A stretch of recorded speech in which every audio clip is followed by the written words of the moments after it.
The courthouse steps felt colder than they should have been for mid-September. I stood there, clutching the manila envelope containing my divorce papers, watching Daniel drive away with her in the passenger seat. Sophia, the maid I'd hired 6 months ago to help with the house while I worked double shifts at the hospital, the woman who'd smiled at me every morning, accepted my generous pay, and apparently spent her afternoons in my bed with my husband. Ex-husband now. The word tasted like copper in my mouth. I didn't cry. I think I'd run out of tears somewhere between finding them together in our bedroom and sitting across from Daniel in the mediator's office, listening to him explain how Sophia understood him better, and how our marriage had been dead for years anyway. 7 years. We'd been married for 7 years, and apparently I'd been too busy saving lives to notice mine was falling apart. The autumn wind picked up, carrying the scent of exhaust and dying leaves. I wrapped my thin cardigan tighter around my shoulders, the same cardigan I'd worn to work this morning, back when I still had a marriage, still had a home. Daniel had kept the house, of course. His lawyer had been better than my court-appointed one. I'd get half of what was left after the mortgage, which amounted to almost nothing.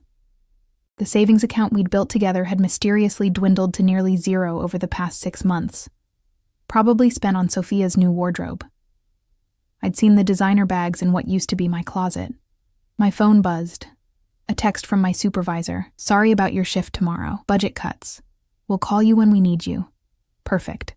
Divorced and jobless in the same day. I walked down the steps, my worn sneakers, the only comfortable shoes I owned after 12-hour shifts, scraping against the concrete. The parking lot stretched before me, mostly empty now as the courthouse closed for the day. I'd taken an Uber here because Daniel had taken my name off the insurance for our car last week, another thing his lawyer had somehow made legal. The bus stop was 3 blocks away. I started walking, my hospital badge still clipped to my cardigan, swaying with each step. Elena Morrison, RN. The badge didn't mention that Elena Morrison was now a 32-year-old divorced woman with $847 in her checking account and nowhere to sleep tonight. My best friend Rachel had offered her couch, but I couldn't face her sympathy right now. Couldn't face anyone. I just needed to move, to keep putting one foot in front of the other until I figured out what came next. I didn't see the puddle until I stepped in it. Cold water soaked through my sneaker and I stumbled, my bag slipping from my shoulder. The manila envelope fell, papers scattering across the wet sidewalk. The divorce decree, the asset division, the end of everything I'd built. Shit, I whispered, dropping to my knees on the dirty concrete. I gathered the papers with shaking hands, trying to keep them from the spreading puddle. Some were already wet, the ink beginning to smear. Even my divorce couldn't stay intact. A shadow fell over me. Those look important. The voice was deep, accented, Italian maybe, and so smooth it seemed to wrap around each word with deliberate precision.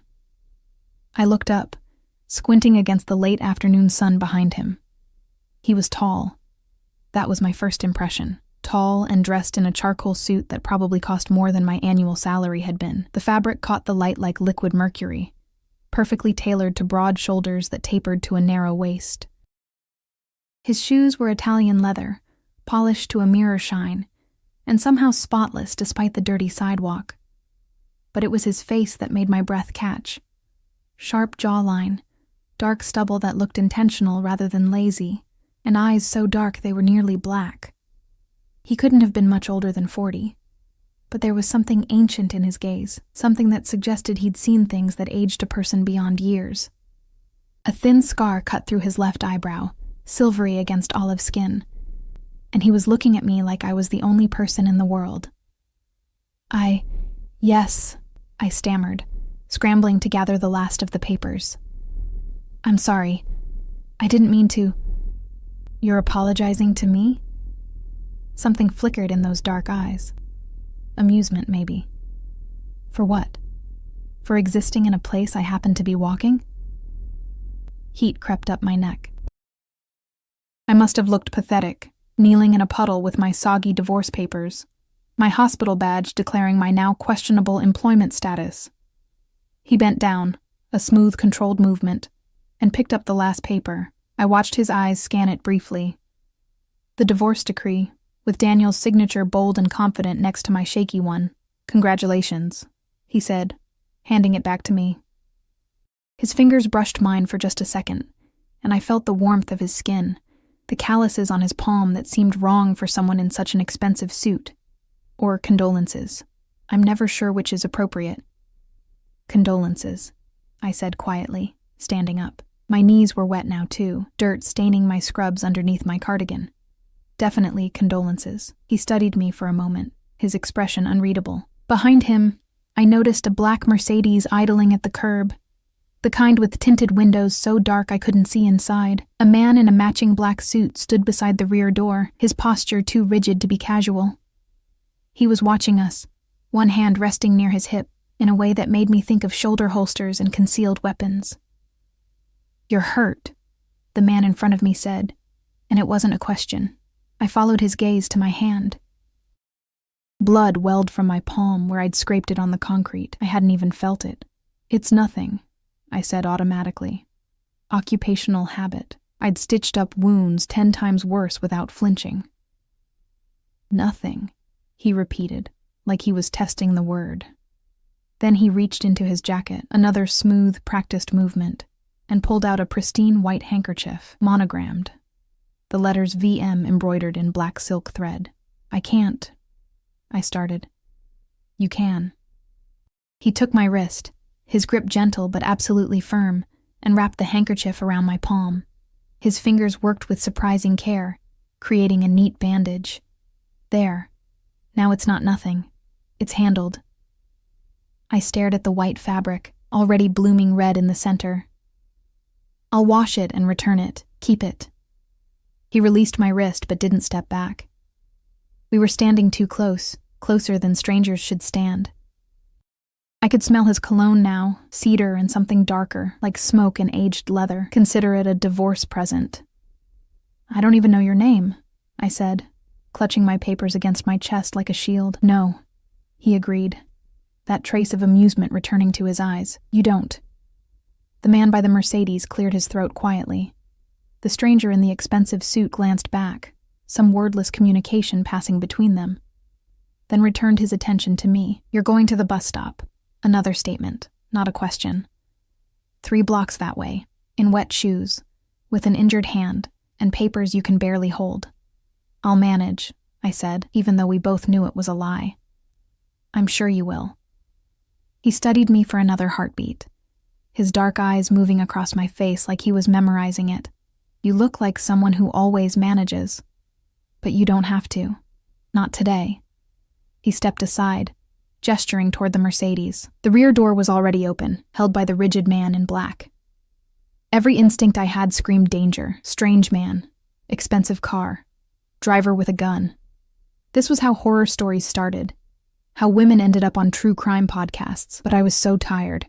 Tired of managing, tired of being strong, tired of standing on my own 2 feet when everything beneath me kept crumbling. "I don't accept rides from strangers," I said, but my voice lacked conviction. "Then I suppose you'll need to learn my name." He extended his hand, formal as a business introduction. "Vincenzo." I stared at his hand. There was a ring on his smallest finger. Thick gold with a crest I didn't recognize. Old family money, or something else entirely. "Elena," I said, taking his hand. His grip was warm, solid, safe somehow, despite everything that said it shouldn't be. "Elena," he repeated, like he was testing how my name felt in his mouth. "Where are you going, Elena?" "I don't know," I admitted. The truth felt easier than lying.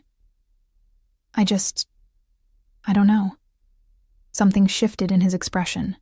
Softened, maybe, though that word seemed wrong for a face that looked carved from stone. "Then let me take you somewhere you can figure it out." He gestured to the car again. No obligations. No expectations. Just a warm ride and time to breathe. I should have said no. Should have walked away. Taken the bus. Figured it out on my own like I always did. Instead, I heard myself say, "Okay." His smile was slight, barely there, but it transformed his face completely. "Good." He placed a hand on the small of my back, just the lightest pressure, and guided me toward the Mercedes. The touch burned through my thin cardigan like a brand. The rigid man in black nodded once as we approached. "Mr. Marchesi. Mr. Marchesi." Vincenzo Marchesi. The name tickled something in the back of my mind. Some news story or whispered conversation at the hospital. But exhaustion had turned my thoughts to fog. I slid into the back seat. The interior smelled like leather and that same cedar cologne. The seats were heated, warming my cold, wet body immediately. Vincenzo followed me in, the door closing with a heavy, expensive thunk that sealed us in comfortable darkness.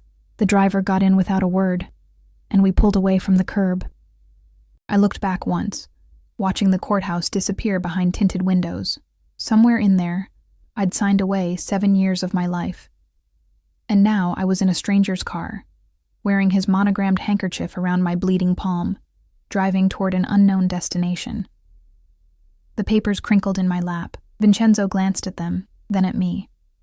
"He's an idiot," he said quietly. "What?" "Your husband. Ex-husband." He nodded toward the papers. "Any man who would let you go is either an idiot or blind, possibly both."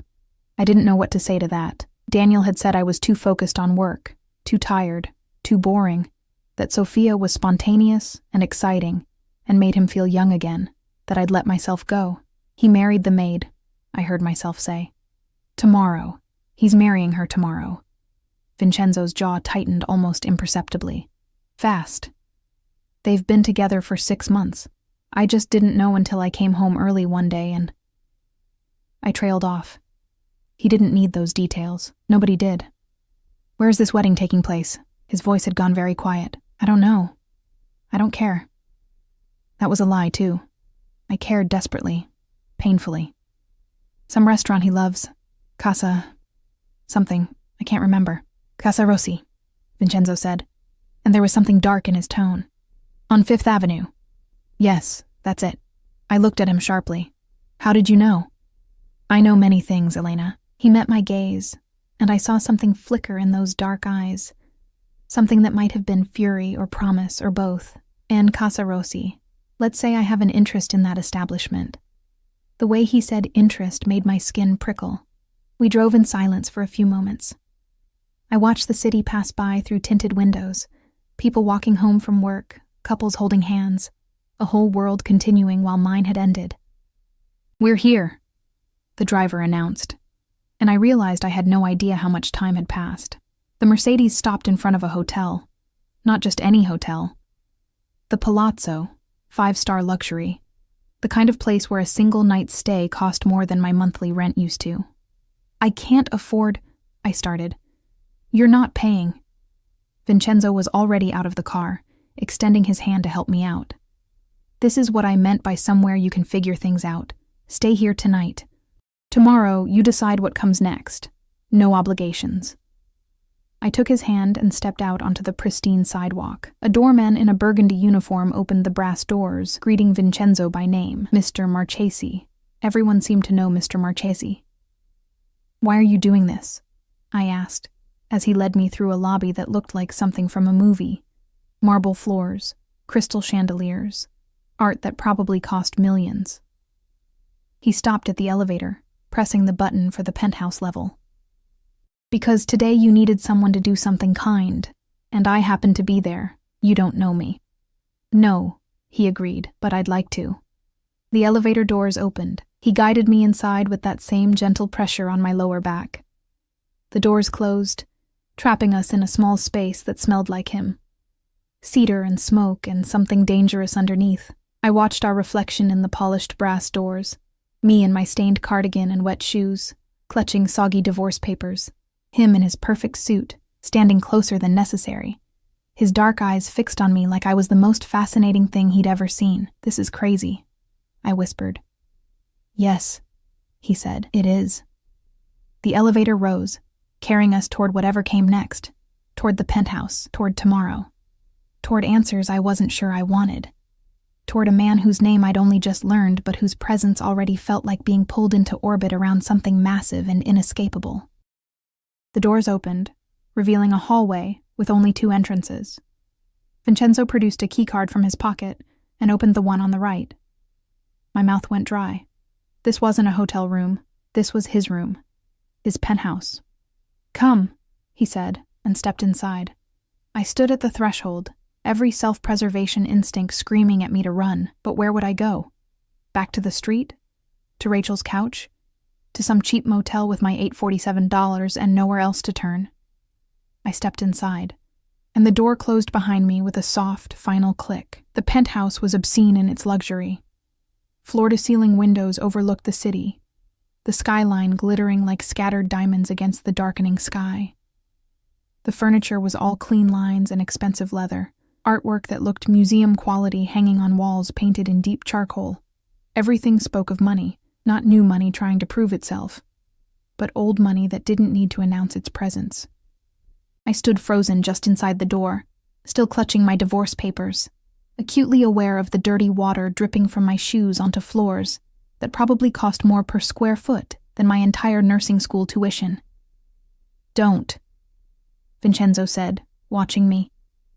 He'd shrugged off his suit jacket, draping it over a chair with careless grace. Underneath, his white shirt was pristine, tailored so perfectly it might have been painted on. "Don't apologize for existing here either. I'm ruining your floors. Floors can be cleaned." He moved to a bar cart in the corner, crystal decanters catching the light. "Sit, please." I sat on the edge of a leather sofa that probably cost more than my car. Daniel's car now. The papers crinkled in my lap, and I set them on the glass coffee table, spreading them out to dry. Evidence of my failure laid bare in this temple of success. Vincenzo returned with 2 glasses of amber liquid, whiskey, from the smell. He handed me one and sat across from me. Not beside me, I noticed, giving me space. The consideration felt deliberate. "Drink," he said. "You look like you need it." I did.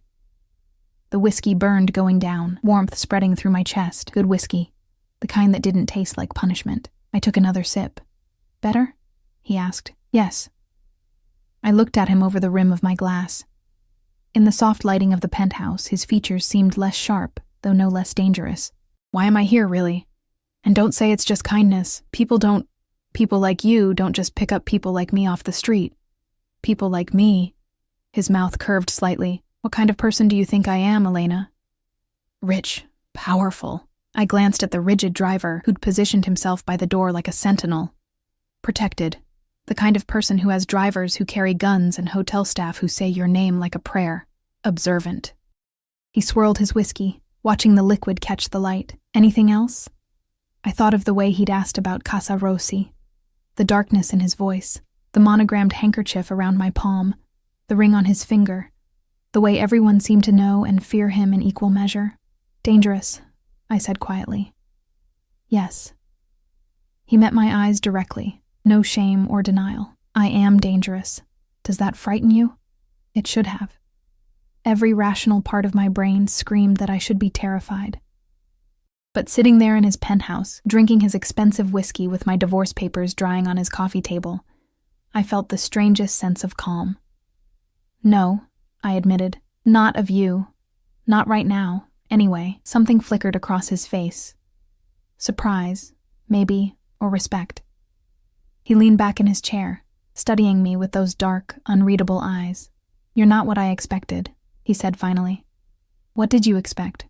"Tears. Hysteria. More questions about who I am, what I want from you." He took a slow sip of his whiskey. "Instead, you're sitting here, ruining my floors and calling me dangerous with wet divorce papers and blood on your hands, quite literally." I looked at the makeshift bandage. His handkerchief, now thoroughly stained. The bleeding had stopped, but the fabric was ruined. "I cried plenty already," I said. "And I'm a nurse. I've seen enough truly dangerous situations to know the difference between actual threat and," I gestured vaguely between us. "Whatever this is. And what is this, in your professional opinion?" "I don't know yet. The whiskey was making me bolder, or maybe it was just that I had nothing left to lose. But you had a reason for bringing me here. I'd like to know what it is." Vincenzo set down his glass with deliberate care. He leaned forward, elbows on his knees, and the movement brought him closer to me. Not threatening. There was still careful distance between us, but intimate. Intentional. "Casa Rossi," he said. "The restaurant where your ex-husband is getting married tomorrow. Do you know who owns it?"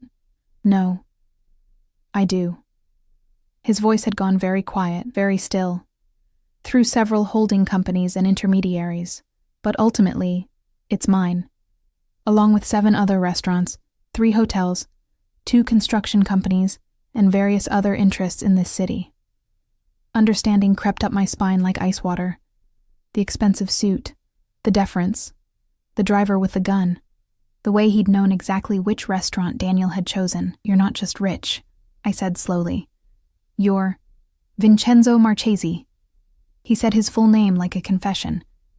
And yes, before you ask, I am exactly what you're thinking. My family has controlled certain enterprises in this city for 3 generations.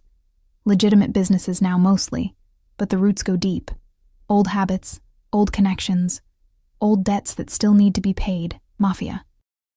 He was saying he was mafia without saying the word. I should have run. Should have thrown down the whiskey glass and fled out that door, away from this beautiful, dangerous man who'd just admitted to being part of organized crime. Instead, I asked, "Why tell me?" "Because you asked for honesty, and because—" He paused, something vulnerable flickering across his features before the mask settled back in place. "Because when I saw you on those courthouse steps, kneeling in that puddle with your life falling apart around you, something in me recognized something in you." "What?" "Betrayal." The word came out hard, sharp-edged. "I know that look, Elena. I've worn it myself. Someone took what was yours, smiled while they did it, and left you with nothing but papers and pain." His hand moved to his whiskey glass, gripping it tight enough that his knuckles went white. "My wife," he continued, his voice carefully controlled. "Ex-wife now. She left me for my second-in-command. A man I trusted with my life, my business, my family. They'd been together for a year before I found out. She'd been feeding him information, helping him steal from me, planning to take everything. When I discovered it," he trailed off, jaw tight. "Let's say it ended poorly for him, for both of them. Did you—" I couldn't finish the question. "Kill him?" Vincenzo's smile was cold. "No, though many thought I should have. Instead, I took everything that mattered to him. His position, his money, his reputation. Left him with nothing, just as he'd tried to do to me. My wife, I divorced. Quickly, quietly, and with enough lawyers to ensure she got nothing but her life and a one-way ticket out of this city." He looked at me then, really looked at me, and I saw the truth beneath the expensive suit and dangerous reputation. He was hurt. Still bleeding from betrayals that probably happened years ago. "So when I saw you today," he said softly, "I saw myself, and I thought, maybe this time, someone doesn't have to go through it alone." The admission hung between us, raw and honest. I took another sip of whiskey, buying time to think. Everything about this was insane. Accepting help from a mafia boss I'd met hours ago. Sitting in his penthouse, drinking his whiskey, listening to him confess murders he'd considered committing. But Daniel was marrying Sofia tomorrow, in Vincenzo's restaurant, and here was a dangerous man offering me, what, revenge, company? A way to not feel so completely, devastatingly alone? "What do you want from me?" I asked. "Tonight? Nothing. You sleep in the guest room, wake up tomorrow and decide what you want to do next. If you want to leave, my driver takes you wherever you need to go. No strings, no expectations. And if I don't want to leave," his eyes darkened with something that made my pulse quicken. "Then we discuss possibilities." "Such as?" "Such as the fact that your ex-husband is getting married tomorrow in my restaurant. Such as the fact that I have considerable resources at my disposal. Such as the fact that you look like you could use someone on your side for once." He stood, moving to the windows overlooking the city. "Such as the fact that I find myself very interested in getting to know you better, Elena Morrison, and not just because we share similar scars." I joined him at the window, standing close enough to feel the heat radiating from his body. Below us, the city sprawled in all directions, millions of people living their lives. And here we were, 2 broken people considering something that felt both inevitable and insane. "I'm not looking for revenge," I said, though I wasn't sure that was entirely true. "No?" He glanced at me, one eyebrow raised. "Then what are you looking for?" "I don't know." I pressed my palm against the cool glass, feeling the city's pulse through it. This morning I woke up married, unhappy but married. By noon I was divorced. By evening I was unemployed. And now I'm standing in a penthouse with a man who just told me he's mafia, drinking whiskey that probably costs more than my weekly salary used to. And I can't remember the last time I felt this. Alive.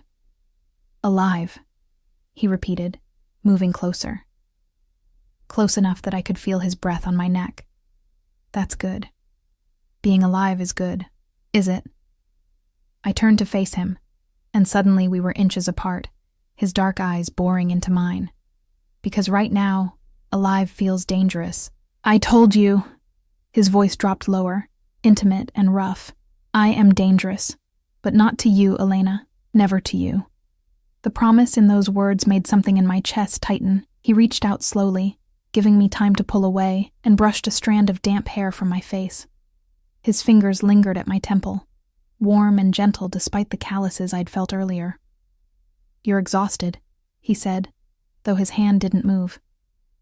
Let me show you to your room. Tomorrow, after you've rested, we can talk about what comes next. He was right. Exhaustion was pulling at me like a tide, the adrenaline of the day finally crashing. I nodded, and he guided me down a hallway, his hand once again at the small of my back. The guest room was smaller than the main living space, but no less luxurious. A massive bed dominated the room, covered in white linens that looked impossibly soft. An ensuite bathroom visible through an open door, marble and chrome gleaming. There are clothes in the closet, Vincenzo said from the doorway. My sister stays here sometimes. You're similar in size. Help yourself to whatever you need. Shower, sleep, breathe. Your sister, I said, turning to face him. She won't mind me wearing her things? Isabella lives in Milan now, and no, she won't mind. She'd probably insist. He smiled slightly. She's always trying to save people. You'd like her. Thank you, I said, and meant it. For all of this. I know it's crazy, and I know I should probably be more suspicious of your motives, but today was hard enough without adding paranoia. He finished. I understand. Sleep, Elena. We'll figure out the rest tomorrow. He started to close the door, then paused. Elena? Yes? That man who let you go, who chose someone else over you, who made you doubt yourself. His dark eyes burned with an intensity that made my breath catch. He's the fool. And tomorrow, if you want, I'll make sure he knows it. The door closed before I could respond, leaving me alone in the quiet luxury of the guest room. I stood there for a long moment, processing everything. 24 hours ago, I'd been married. Now I was standing in a mafia boss's penthouse, wearing his handkerchief around my wounded hand, considering possibilities that terrified and thrilled me in equal measure. I showered in water hot enough to scald, washing away the courthouse and the puddle in Daniel's final words. In the closet, I found silk pajamas, black, expensive, smelling faintly of lavender. Isabella's, presumably. They fit perfectly. The bed was as soft as it looked. I sank into it, my body finally relaxing after being taut with tension for months, years maybe. How long had I been just surviving instead of living?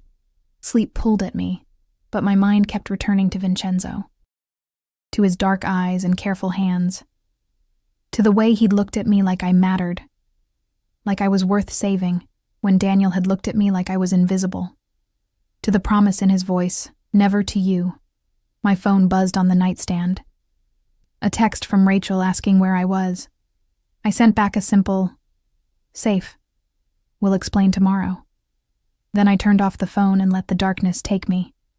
I dreamed of courthouse steps and expensive suits, of handkerchiefs stained with blood and whiskey that burned like absolution. I dreamed of a man with dangerous eyes promising things I shouldn't want but couldn't help craving. And somewhere in those dreams, I heard Vincenzo's voice. Tomorrow, if you want, I'll make sure he knows it. Tomorrow. Tomorrow, Daniel would marry Sophia. And tomorrow I would wake up in a mafia boss's penthouse and decide what kind of person I wanted to become. The kind who walked away from danger, or the kind who walked straight toward it. Consequences be damned. I woke to sunlight streaming through floor-to-ceiling windows and the smell of coffee. For one disoriented moment, I thought I was still married, still in the house Daniel and I had shared. Then reality crashed back. The divorce, the puddle, Vincenzo's dark eyes promising things I shouldn't want. I sat up. Isabella's silk pajamas sliding against my skin. The bedside clock read 9:47 a.m. I'd slept for nearly 12 hours straight, the kind of deep, dreamless sleep I hadn't experienced in months, maybe years. My phone showed 17 missed calls from Rachel and a string of increasingly frantic texts. I sent her a quick message. I'm okay. Really. We'll call you later. Promise. Then I saw it. A text from an unknown number, time-stamped at 6:32 a.m.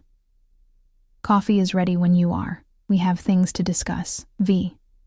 My stomach fluttered. I got up, padding barefoot to the bathroom where I found new toiletries still in their packaging. Toothbrush, hairbrush, expensive skincare products I'd never be able to afford. Everything I needed. Like he'd anticipated exactly what I'd require. I dressed in the clothes I'd found last night. Dark jeans that fit perfectly, a soft cashmere sweater in deep burgundy. Looking at myself in the mirror, I barely recognized the woman staring back. She looked rested, put together. Nothing like the broken person who'd knelt in a puddle yesterday. Following the smell of coffee, I found Vincenzo in the kitchen, a massive space of marble countertops and professional-grade appliances. He stood at the espresso machine, dressed more casually than yesterday in black slacks and a charcoal Henley that hugged his frame. His hair was slightly damp, like he'd recently showered. He looked up when I entered, and something in his expression softened. You slept. Like the dead. I accepted the coffee cup he offered, our fingers brushing. The same electricity from yesterday sparked between us. Thank you. For everything.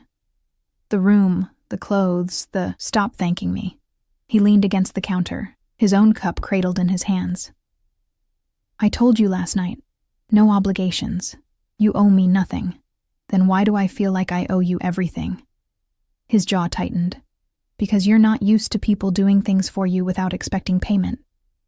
But I'm not Daniel, Elena. When I give something, I give it freely. The use of Daniel's name sent a jolt through me. Today was the wedding. Vincenzo saw my expression change. It starts at 2:00, Casa Rossi. I received the confirmation from my manager this morning. They've reserved the private dining room, ordered champagne, arranged for flowers. His voice was carefully neutral. Sophia requested white roses. Your ex-husband's credit card was declined twice before it finally went through.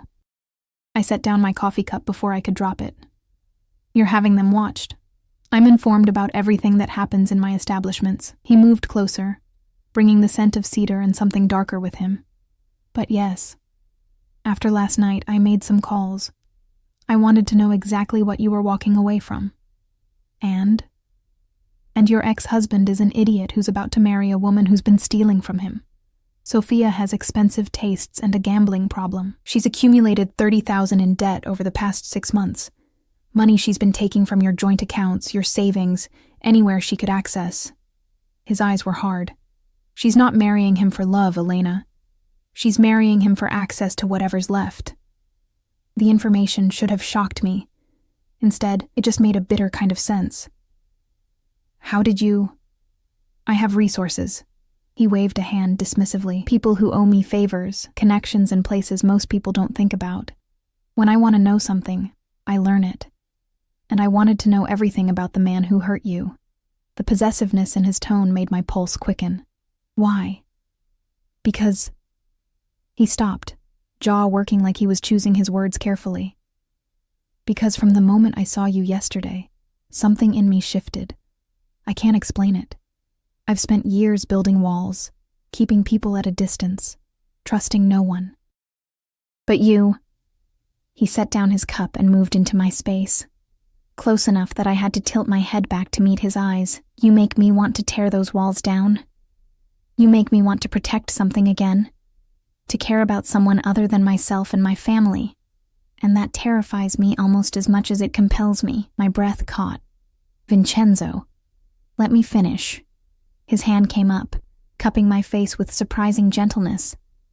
I'm not a good man, Elena. I've done things that would make you run if you knew the details. I've hurt people, destroyed lives, made choices that haunt me. But when I look at you, I want to be better. I want to be the kind of man who deserves the way you looked at me last night. Like maybe I wasn't a monster after all." "You're not a monster," I whispered. "No?" His thumb traced my cheekbone. "Then what am I?" "Dangerous. Damaged. Probably more than a little broken." I reached up, covering his hand with mine. "But not a monster. Monsters don't offer kindness to strangers. They don't give without expecting. They don't—" My voice cracked. "They don't look at me like I'm worth something." "You're worth everything," he said fiercely. "And I'm going to prove it to you." Before I could ask what he meant, his phone buzzed. He glanced at it, his expression darkening. "Marco, my driver from yesterday. He's watching Casa Rossi. The wedding party just arrived to set up." Reality crashed back. Daniel was there, right now, preparing to marry the woman he'd chosen over me. In just a few hours, he'd say vows to her the same way he'd once said them to me. "I should go," I said, pulling back. "I can't stay here while that's happening. I can't just hide." "Who said anything about hiding?" Vincenzo's smile was sharp, dangerous. "I have a better idea." "What kind of idea?" "The kind where you don't run away from this. The kind where you walk in there with your head high and show them exactly what they lost." He pulled out his phone, typing rapidly.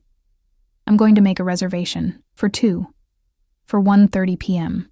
My heart hammered. "You want to go to the wedding? I want to take you to lunch at one of my finest restaurants. If we happen to be there when your ex-husband arrives for his ceremony?" He shrugged, but there was nothing casual about the gesture. "Well, timing is everything." "That's insane." "Yes." He stepped closer again, backing me against the counter. His hands came down on either side of me, caging me in without touching. "But you didn't come here for sanity, did you? You came here because something in you recognized something in me, because you're tired of being invisible, of being the good girl who follows the rules while everyone else takes what they want, because maybe, just maybe, you want to see what happens when you stop managing and start living." He was right. God help me. He was right. I'd spent 7 years being the perfect wife, the dedicated nurse, the woman who made herself smaller so everyone else could be comfortable. And where had it gotten me? Divorced, jobless, replaced by a woman who'd smiled to my face while stealing my life. "If I do this," I said slowly, "if I walk in there with you, what then? What does that make me? Mine." The word hung between us, heavy with promise and threat in equal measure. His eyes burned into mine, waiting for my answer. "I'm not—" I started, but he cut me off. "I know. You're not ready for what that word means. Not really, but you will be. Because I'm not letting you go, Elena. Not now that I've found you. Not now that I know what it feels like to want something other than power and revenge." His hand came up, tilting my chin so I couldn't look away. "So yes, walk into that restaurant with me. Let him see you with someone who knows your worth.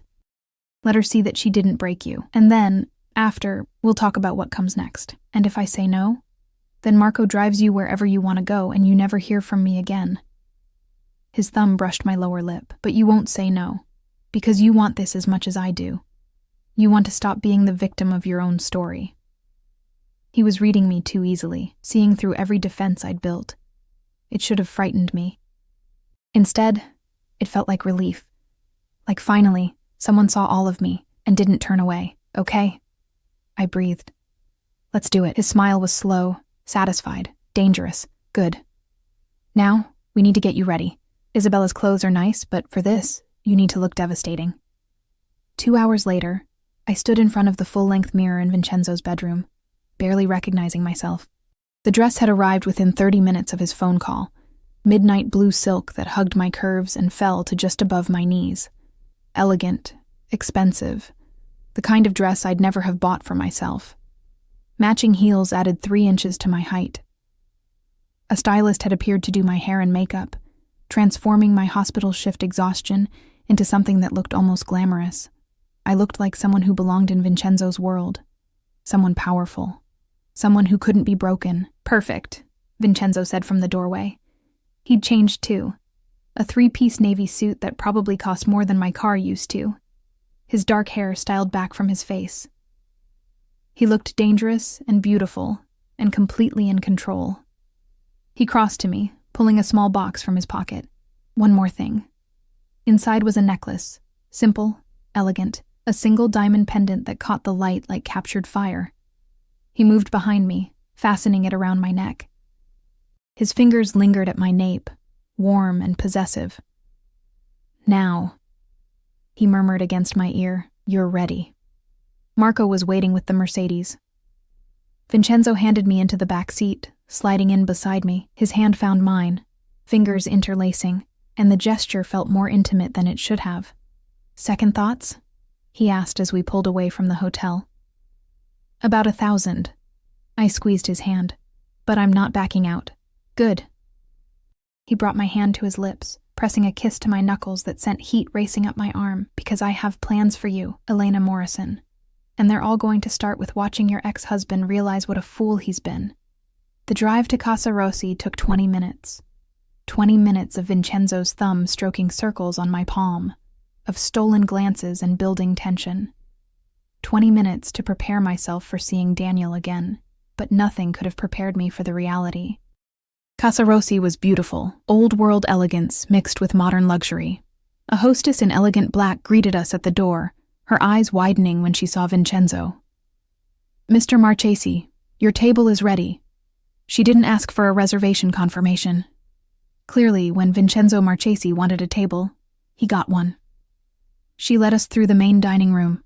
White tablecloths, crystal chandeliers, soft music, and there, visible through glass doors to the private dining room, I saw them. Daniel, dressed in a new suit I didn't recognize. Sophia beside him in a white dress that was trying too hard to be bridal. They were laughing about something, his hand on her waist in a way that used to be reserved for me. Our table was positioned perfectly, close enough to the private room that we'd be impossible to miss, far enough that we had privacy. Vincenzo had planned this with military precision. "Breathe," he murmured as he held out my chair. "You're in control here, not him." I sat, and Vincenzo took the seat beside me, not across, beside, angling his body toward mine in a way that screamed intimacy to anyone watching. A waiter appeared with champagne. Expensive, cold, perfect. Vincenzo raised his glass. "To new beginnings," he said, his dark eyes locked on mine. "And to men who don't appreciate what they have until it's too late." I clinked my glass against his, and that's when it happened. Daniel looked up. Through the glass doors, across the dining room, his eyes found mine. The shock on his face was almost comical. His mouth literally fell open. Sophia followed his gaze, her expression shifting from confusion to recognition to something that looked like fear. They saw me.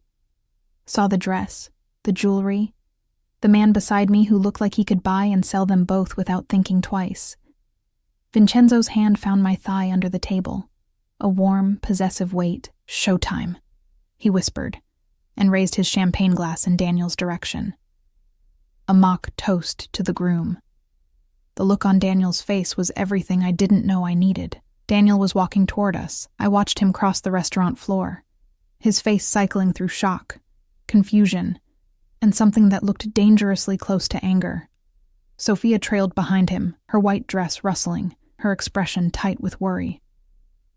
Vincenzo's hand squeezed my thigh gently. "Steady," he murmured. "Remember, you're in control." Daniel reached our table, his eyes darting between me and Vincenzo. Up close, I could see the changes 6 months had wrought. New watch, expensive haircut, cologne I didn't recognize. He'd reinvented himself for her, become someone I didn't know. "Elena." My name came out strangled. "What are you doing here?" "Having lunch." I kept my voice level, calm. "Is that a problem?" No, but..." He looked at Vincenzo, and I saw the moment recognition clicked. "You're Vincenzo Marchesi. You own this place." Among other things. Vincenzo didn't stand, didn't offer his hand. He simply looked at Daniel with the kind of cold assessment that made my ex-husband physically step back. "And you are?" "Daniel Morrison. He faltered. "I was Elena's husband." "Was?" Vincenzo said the word like he was tasting it. "Yes, I heard about that. Congratulations on your wedding, by the way. Today, isn't it?" Daniel's face flushed. Sophia had reached us now, her hand clutching Daniel's arm with white-knuckled intensity. Up close, I could see the desperation in her eyes, the kind that came from knowing you were in over your head. "Elena," Sophia said, her voice too bright. "What a surprise. You look different, do I?" I took a sip of champagne, letting the moment stretch. I suppose divorce agrees with me. The barb hit home. Sophia's smile wavered, Daniel's jaw clenched. "Look," Daniel said, his voice dropping. "I don't know what this is, but today is supposed to be special. Can't you just what?" I set down my glass carefully. "Just disappear? Just make myself invisible so you don't have to feel uncomfortable? I'm having lunch, Daniel, in a public restaurant. I have as much right to be here as you do."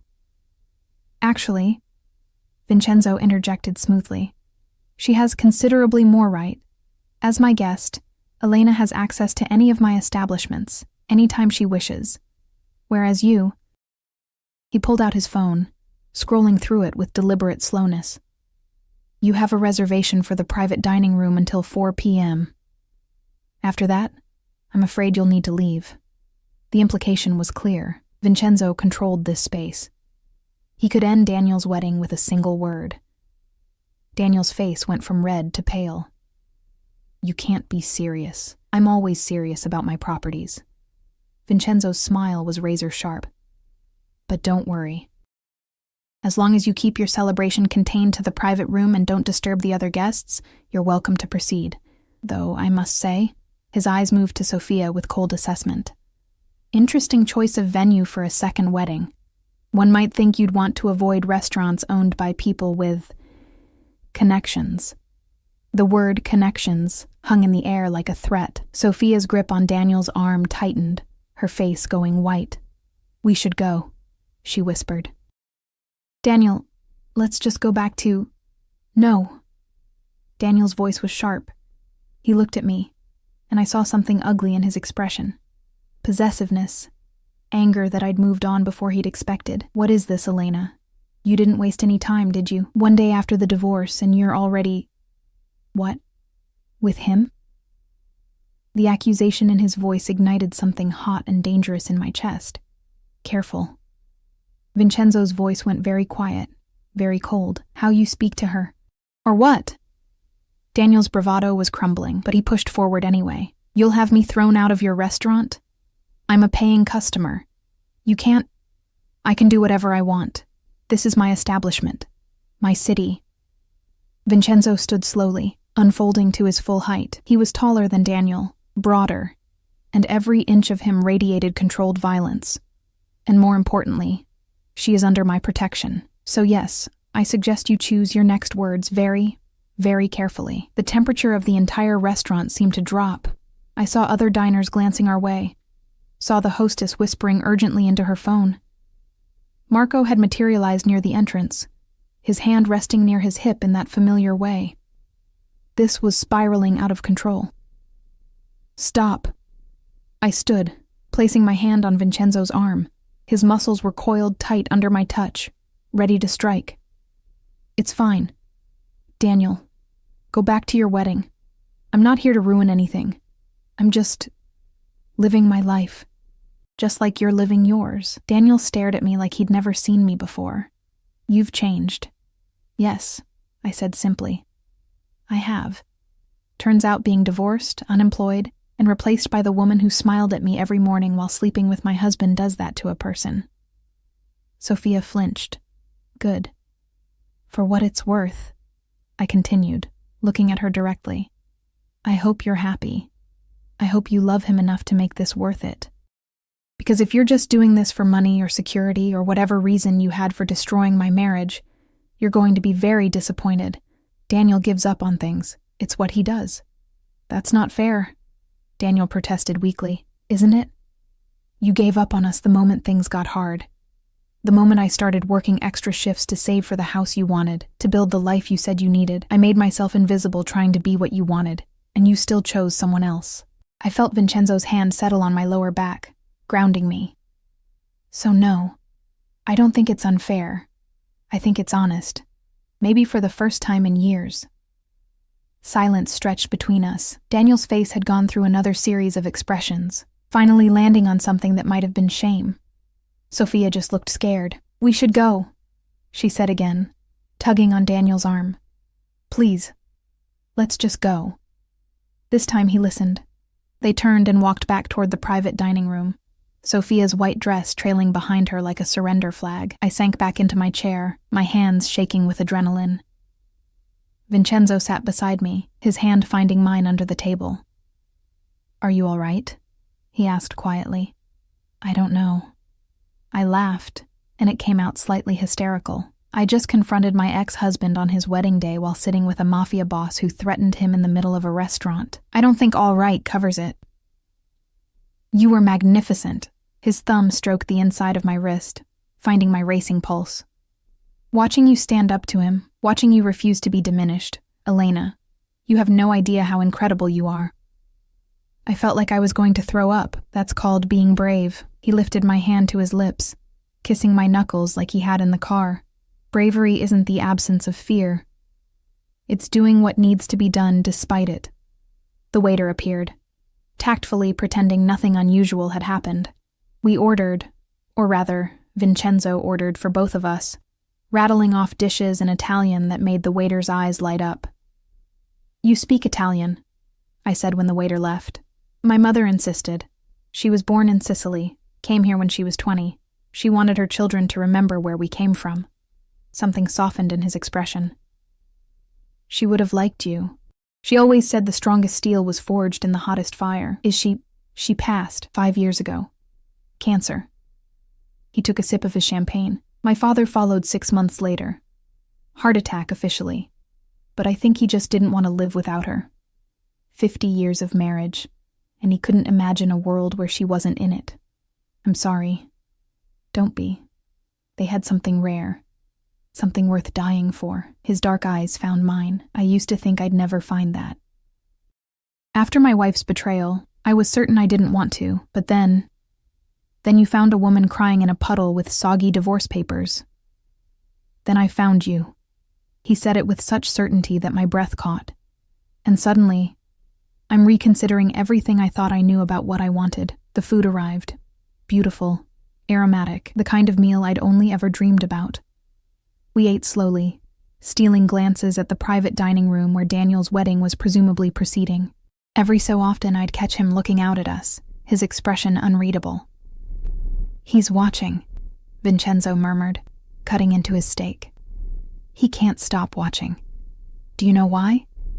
Because he's confused? Because he's realizing what he lost." Vincenzo leaned closer, his voice dropping to something intimate and rough. "Because he's seeing you the way you should have always been seen. As someone valuable, someone worth protecting. Someone who doesn't need to make herself smaller for anyone." His hand covered mine on the table. "And because he's seeing you with me, and he's smart enough to know what that means." "What does it mean?" "That you're untouchable now, that anyone who tries to hurt you will have to go through me, that you're not alone anymore, Elena. Not if you don't want to be." My throat tightened with emotion. "You don't even know me." "Not really. We met yesterday. I know enough. I know you're brave enough to face the man who broke you on what should be his happiest day. I know you're strong enough to sleep in a stranger's penthouse because you had nowhere else to go. I know you're honest enough to call me dangerous to my face." He turned my hand over, tracing the lines of my palm, and I know that when I look at you, I feel something I haven't felt in years: hope. The possibility of something good in a life that's been dark for too long. "Vincenzo, I'm not asking you to love me. I'm not even asking you to stay. I'm just asking you to give this, whatever this is between us, a chance. Let me show you what it's like to be with someone who sees your worth. Let me prove that not all men are like him." Before I could respond, raised voices erupted from the private dining room. Through the glass, I saw Daniel and Sophia arguing, her hands gesturing wildly, his face red with anger. Then Sophia was grabbing her purse, tears streaming down her face, rushing toward the exit. She passed our table without looking, her white dress streaming behind her. A moment later, Daniel followed, catching her arm near the door. "Sophia, wait," I can't do this. Her voice carried across the restaurant. I thought you had money, Daniel. Real money. But you're broke. Those credit cards that kept declining, that's because there's nothing left. And now she pointed at me, sitting there with him, looking like that. And you can't stop staring at her like you made a mistake. I didn't. Sophia, that's not. You still love her. Sophia's voice broke. You divorced her, and you still love her, and I'm just the idiot who thought I could replace her. She wrenched her arm free and ran out of the restaurant. Daniel stood frozen in the doorway, his wedding day imploding around him. Then his eyes found mine across the room. The look on his face was devastating. Regret, realization, loss all mixed together. Vincenzo's hand tightened on mine. Do you want to leave? No, I said, surprising myself. I want to finish my meal. I want to enjoy this beautiful food in this beautiful restaurant with you. I want to prove that he doesn't control my life anymore. Vincenzo's smile was fierce, proud. That's my girl. Daniel stood in the doorway for another moment, then turned and walked out, following Sophia into whatever future they'd destroyed together. I watched him go and felt nothing. No satisfaction, no vindication. Just a quiet sense of closure, of a chapter ending exactly as it was always meant to. It's over, I said softly. No. Vincenzo brought my hand to his lips again, his dark eyes burning into mine. It's just beginning. Blocco 5, final. We stayed at Casa Rossi for another hour, finishing our meal in comfortable silence punctuated by easy conversation. Vincenzo told me about his restaurants, his legitimate businesses, the life he'd built from his family's complicated legacy. I told him about nursing school, about the patients I'd loved caring for, about the life I'd thought I was building with Daniel. It felt natural, easy, like we'd known each other far longer than 36 hours. When we finally left, the private dining room stood empty. White roses wilting in their vases, champagne bottles unopened. The ghost of a wedding that never happened. Marco drove us back to the palazzo in comfortable silence. Vincenzo's hand never left mine, his thumb tracing absent patterns on my skin that made thinking difficult. Come upstairs, he said when we arrived. Not a demand, an invitation. I went. The penthouse looked different in the afternoon light. Warmer, less intimidating. Vincenzo shrugged off his suit jacket, loosening his tie, and suddenly he looked less like a dangerous mafia boss and more like just a man. A beautiful, complicated, dangerous man who'd somehow decided I was worth his protection. What happens now? I asked, standing in the middle of his living room, still wearing the midnight blue dress that had given me courage. Now, we talk about what you want. He poured us both whiskey, becoming our ritual, apparently. Your job, your housing, your future. I can help with all of it, if you'll let me. Why? I accepted the glass, needing something to do with my hands. Why do you want to help me so badly? He was quiet for a long moment, staring into his whiskey like it held answers. When my wife betrayed me, when my second-in-command tried to destroy everything I'd built, I became cold, closed off. I told myself I didn't need anyone, that trust was a weakness I couldn't afford. I built an empire on fear and respect, but somewhere along the way, I forgot what it felt like to actually care about something. Someone. He set down his glass and moved toward me, each step deliberate. Then I saw you on those courthouse steps, and something in me woke up. Something I thought had died with my parents, with my marriage, with every betrayal I'd endured. You reminded me that there are still people worth protecting, worth fighting for. He stopped in front of me, so close I could feel his heat. Worth risking everything for. You don't know me well enough to risk anything. Don't I? His hand came up, cupping my face with that same gentle possessiveness. I know you're brave. I know you're strong. I know you face your fears head-on instead of running. I know that when you look at me, you don't see a monster. You see a man. And that's more than anyone has seen in a very long time. Vincenzo, let me help you, Elena. Let me give you the resources to rebuild your life. A job at one of my hospitals, I own 3 of them, and they're always looking for qualified nurses. An apartment, fully furnished, in a safe building. Time to figure out who you want to be now that you're free. His thumb traced my cheekbone. No strings, no expectations, just the opportunity to start over. There are always strings, I whispered. Not with me. I'm not asking you to be mine, not yet. I'm asking you to let me take care of you until you can take care of yourself. His forehead touched mine, and the intimacy of the gesture made my chest ache. And then, when you're ready, when you've had time to heal and discover who you are without him, maybe you'll let me take you to dinner. A real date. No ex-husbands, no ruined weddings. Just you and me, figuring out if this feeling between us is real. Tears burned behind my eyes. What if I'm broken? What if Daniel was right and I'm just not enough? Then he's a fool, and I'm the luckiest man alive. Vincenzo's voice was fierce. You're not broken, Elena. You're rebuilding. And I want to be there to watch you become whoever you're meant to be, because I have a feeling that woman is going to be absolutely magnificent. The tears spilled over. He caught them with his thumbs, his touch infinitely gentle for hands that had undoubtedly done violent things. Say yes, he murmured. Say you'll let me help you. Say you'll give us a chance. I thought about Daniel, about 7 years of making myself smaller. I thought about Sophia, about betrayal and courthouse steps, and sleeping in a stranger's penthouse because I had nowhere else to go. I thought about the woman I'd been yesterday, broken, lost, invisible. And I thought about the woman I'd been today, brave enough to face her ex-husband, strong enough to demand respect, powerful enough to walk away from a ruined wedding with her head high. That woman had been born in Vincenzo's presence. Maybe she'd always been there, buried under years of diminishing myself. But he'd seen her. He'd called her forth. Yes, I breathed. Yes to all of it. His smile was brilliant, transforming his entire face. Then his mouth was on mine, and the world narrowed to the taste of whiskey and the heat of his body, and the way his hands framed my face like I was something precious. The kiss was slow, thorough, devastating. He kissed me like he had all the time in the world, like nothing else mattered but this moment, this connection. When he finally pulled back, we were both breathing hard. I should go slow, he said, his voice rough. Give you time. But Elena, I don't want slow. I fisted my hands in his shirt, pulling him back.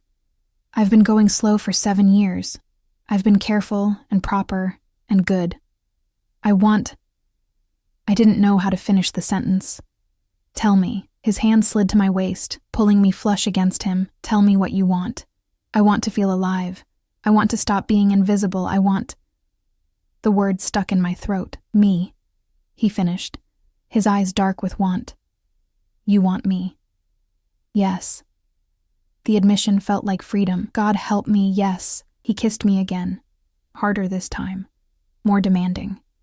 His hands mapped my body through the silk dress, learning my curves, claiming territory. I kissed him back with everything I had.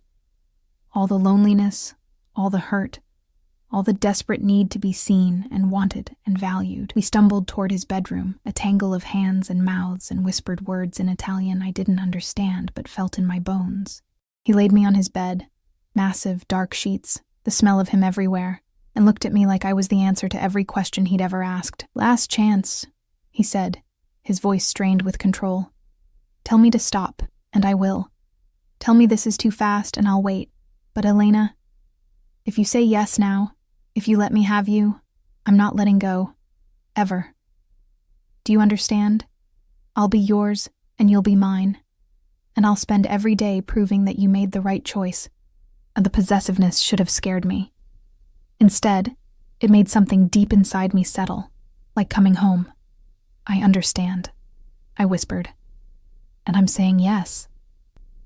3 months later, I stood in front of the bathroom mirror in my new apartment, the one Vincenzo had helped me find in a safe building with a doorman and security that made Fort Knox look casual.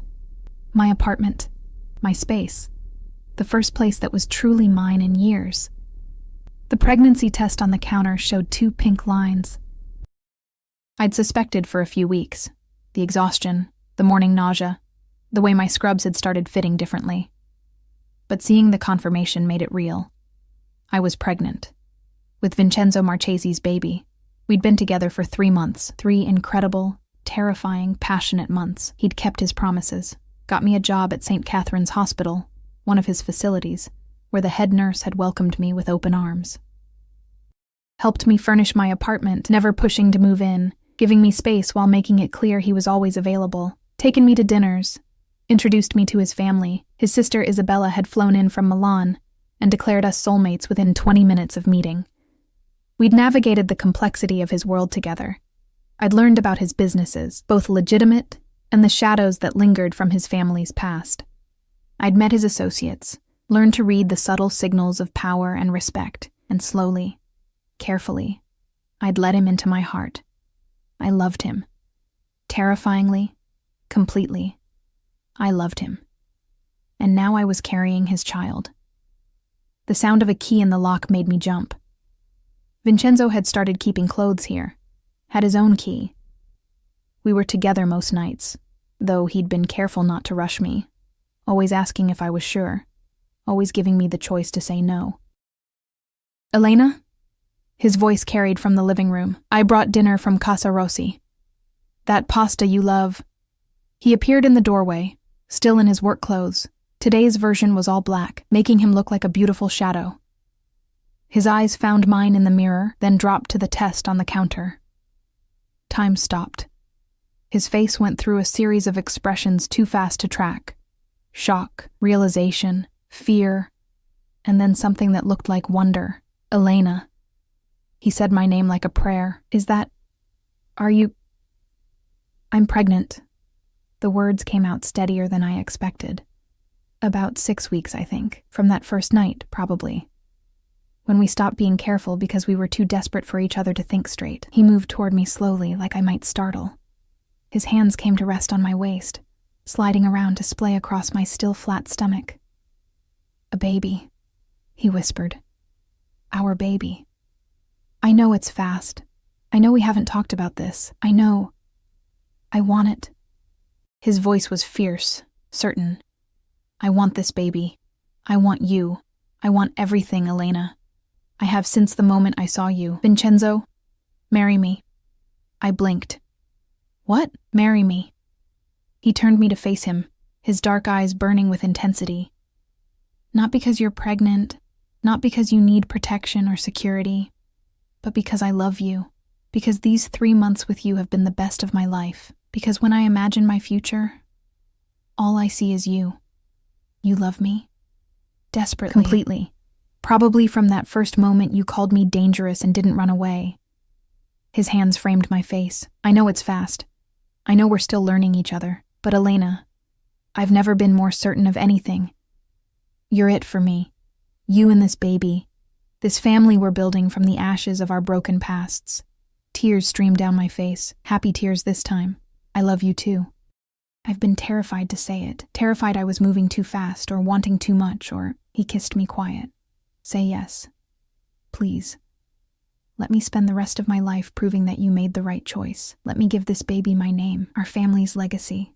Let me show you what it means to be loved by someone who will burn down the world to keep you safe. I thought about the woman I'd been on those courthouse steps. Broken, lost, invisible.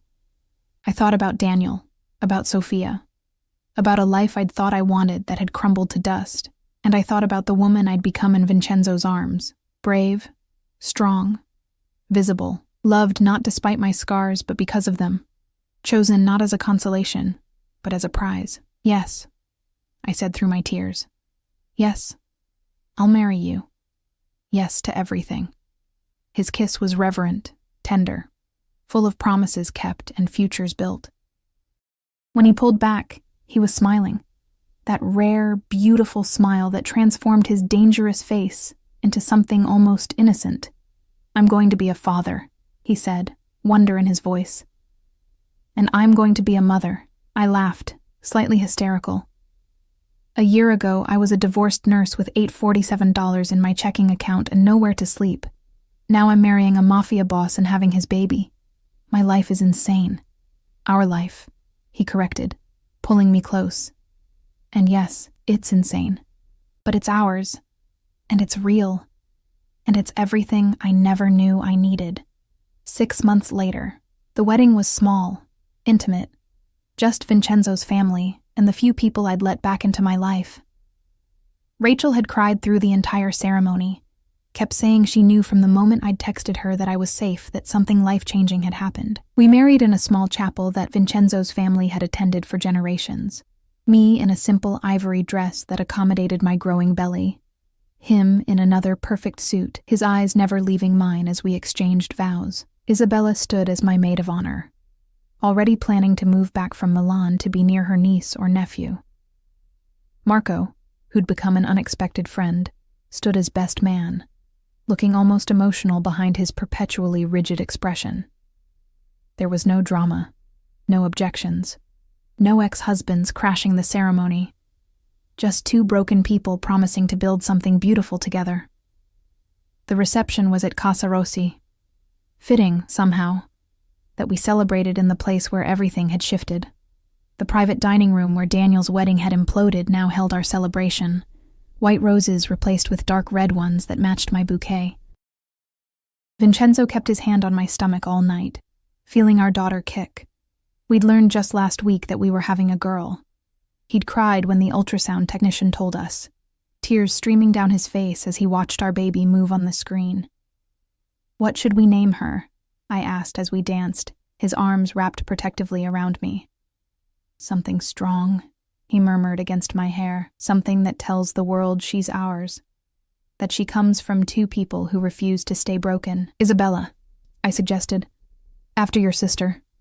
And maybe Elena as a middle name, so she carries both of us. Isabella Elena Marchesi." He tested the name, smiled. "Perfect. She'll be perfect just like her mother. I'm not perfect." "No," he agreed. "You're real. You're brave. You're mine. That's better than perfect." Later that night, in the penthouse that had become our home, I'd moved in after the wedding, though I'd kept my apartment as a studio for when I needed space. Vincenzo held me close, his hand splayed protectively over our daughter. "Do you ever regret it?" he asked quietly. "Choosing me. Choosing this life." "Never." I turned to face him, framing his beautiful, dangerous face with my hands. "You saved me, Vincenzo. Not from Daniel. I could have survived that, but from myself. From a life of being invisible, of accepting less than I deserved. You saw me when no one else did. You chose me when I thought I was unchosen. You loved me when I didn't know how to love myself. You saved me too," he said fiercely. "From darkness, from isolation, from thinking I'd never have this. A family, a future, someone to come home to. You gave me everything, Elena." Our daughter kicked between us as if agreeing. I thought about courthouse steps and puddles and divorce papers. I thought about expensive handkerchiefs and midnight blue dresses and facing down the past with my head high. I thought about first kisses and pregnancy tests and wedding vows spoken in a chapel full of people who loved us. My life hadn't ended that day on the courthouse steps. It had begun. With a dangerous man who taught me I was worth danger. With a love that had been born from ashes and betrayal, and the courage to try again, with a future that looked nothing like the safe, small life I'd planned with Daniel. This future was bigger, messier, full of complications and risks and the shadowy edges of Vincenzo's world. But it was mine. We were mine. And as I fell asleep in Vincenzo Marchesi's arms, our daughter moving between us, our wedding rings catching the moonlight, I knew with absolute certainty I had made the right choice. Sometimes the best love stories start with an ending. And sometimes, being chosen by a dangerous man is exactly what it takes to find yourself.